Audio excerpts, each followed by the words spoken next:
Hello, this is Daniel. I was lucky enough to get the cage from Furitek for the Titan kit. So what I did, I mounted my 4WS into the existing cage, and it was pretty easy, despite, yeah, it's cramped. There's lots of things going on. I combined it with the Furitek Nano Python and not the Unity, so it's pretty cramped, everything. But I guess you want to see it drive. This is a very hard line in my garage, and we do not do it on every attempt, but I think it looks really cool doing it with the four-wheel steer Buggy and how it unfolds the magic with the four-wheel steering. We then need to be careful on the downhill. You can't see that. That's why I reverse one more time.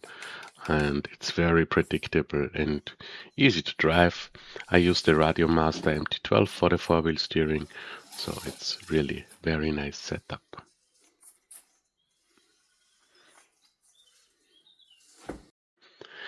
Size comparison, this is my mouse, so it's really small. This is it compared with the CR18P, and you can see it's all very compact.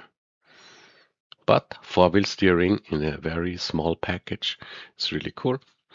And next up I have again a little demo to show you I can steer both axles independently, so I can grab walk or make it really tight on turning. And the ELRS receiver is on top of the transmission, and the motor is in the front, and you can see the motor spinning now. Yeah, and now for the final I have some more attempts, so you can see the line is really difficult. I'll stop talking here. Enjoy the footage.